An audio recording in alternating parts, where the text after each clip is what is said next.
However, sometimes the pain of the past needs to be addressed properly before we can move on with a clean start.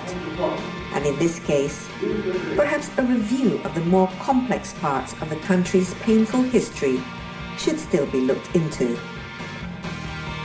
At least, that is what one Dutch historian I meet believes.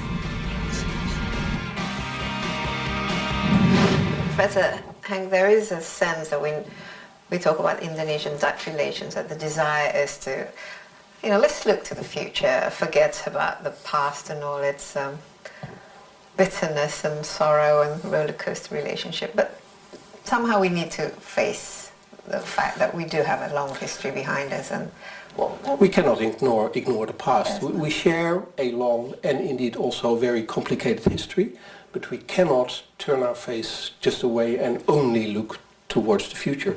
I think we have reached a point that both countries are now old and wise enough to face that past as well, and to discover the past and also to learn from it. Mm-hmm. Would you give us some of the highlights of the issues that are still perhaps in dispute or in denial or in conflict? There's a very interesting case. If I may remind you of, say, the 1970s, 1980s. Indonesia, under the new order, received a lot of foreign aid, and the Netherlands played a key role in the IGGI, this committee. But there was also a Minister of Development Relationship, Jan Pronk, who was very critical and who tended to teach Indonesians how to develop, which was not always appreciated. So they felt, and one of my colleagues said, listen Henk, we're not Suriname, we're Indonesia, we're slightly bigger, so don't do that to us. And okay, we learned from that.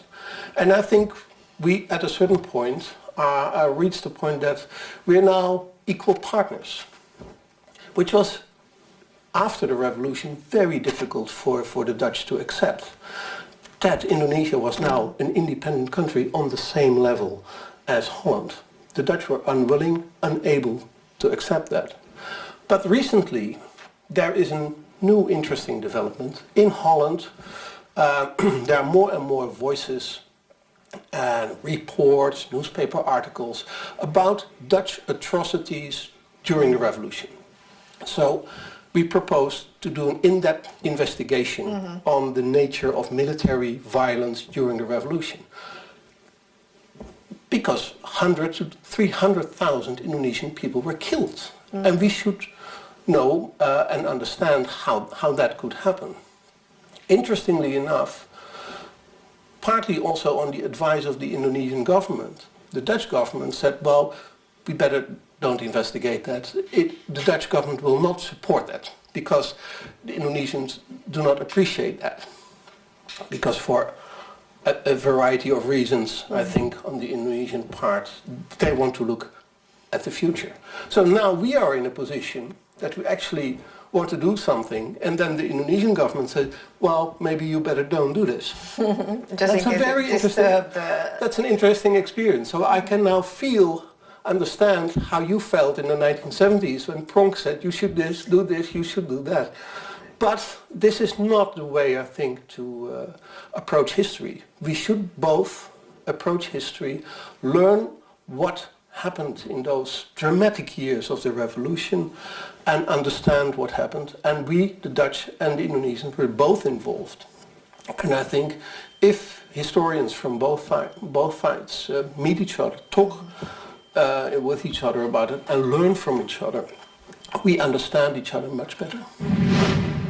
Okay, economics, trade, and all these relations aside, there's also this emotional ties. Now, perhaps in the last year, especially the young generation, maybe they don't know much, or they don't have that emotional tie or memory about us being part of the Dutch colony, for example.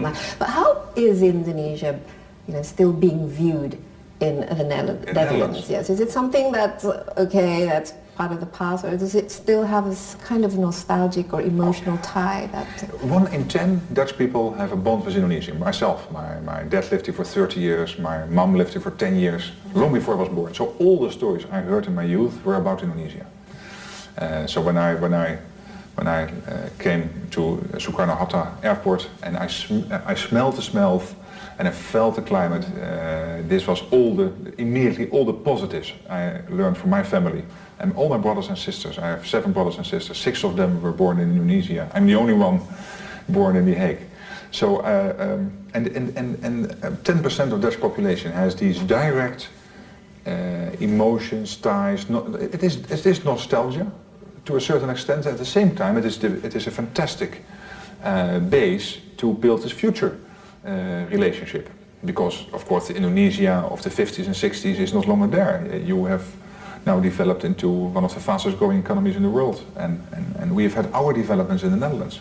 Just finally, on a final note, because I understand, I mean, you as a prime minister, you know, in terms of age, you're relatively young, and also I hear that you like to teach, you know, young people, and still on sort of this the new generation or the generation of tomorrow. And a lot of the young Indonesians, for example, they look more towards the United States, for example. They may not have any kind of emotional ties with Holland. I mean, how to increase this sort of level of relationship between the young Indonesians and the youth of Holland, for example? What would make it interesting for Indonesian young kids to come to Holland? Oh, to Holland. Well, I spoke with the alumni here. We are here in Erasmushuis in Jakarta. And I spoke here with the alumni who have studied in the Netherlands. 20,000 Indonesian students have come to the Netherlands and studied there. So I hope we will have many more to come. And we will send more and more Dutch students to Indonesia to get their university education at the very best Indonesian university. So also in the spirit of this equal partnership. For young people, I would say yes, America, fantastic. I love America. But I think when you view the world, there is so many countries have so much to offer. Europe has so much to offer in terms of its universities, education, its economy. It's orientated on the world like the Netherlands is itself, with a big harbor, with the export-oriented economy. So I think we have to work on all these issues at the same time. The economic bonds, trade, the political, the cultural ties, the sports, and then I believe we will remain relevant for each other, and that special bond will then move through the generations, also to the younger generations. And that's my hope and ambition. And Indonesia-Dutch relations 3.0 and in then, the future. when we speak next time, 2.1, 2.2, and one day 3.0. But most definitely, and that's the central focal point, the future-oriented. Okay, and Prime Minister, thank you very much. It's been lovely talking to you, and I hope this is not your last visit, and hope to see you. Certainly not. And thank you so much. Here in the near future, and hope you bring good stories about Indonesia to Holland. I will, absolutely. Okay, thank you very so much.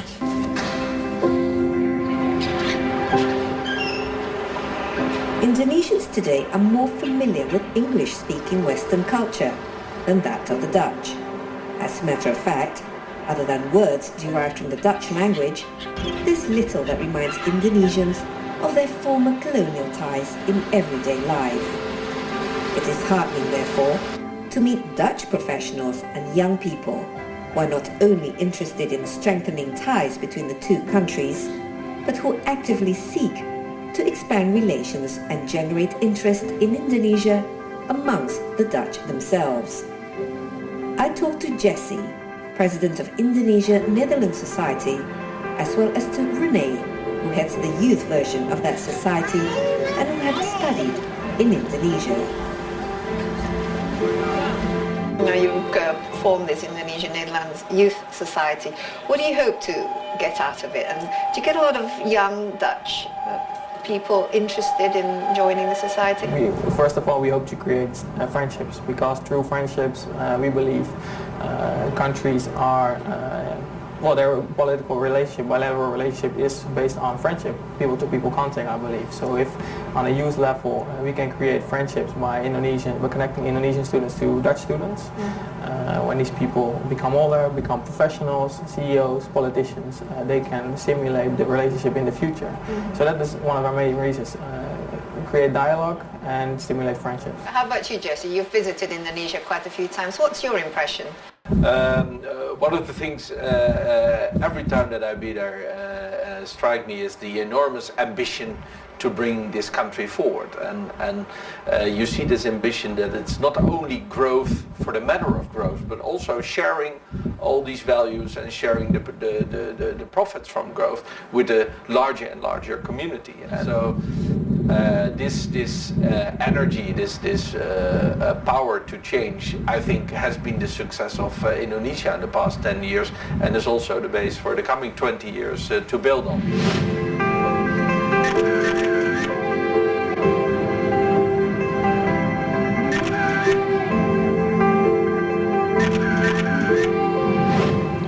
The relationship between the Netherlands and Indonesia is indeed a complicated one. It's filled with memories of the past, with history, with a lot of emotional and cultural ties. However, it's also a relationship that has good hope for the future, for the two countries to really get to know each other again, but this time as partners. And that's all for this episode. Don't forget to join me next month when we meet another figure who makes a difference to our lives here on Face to Face with Desi Anwar, bringing you the world.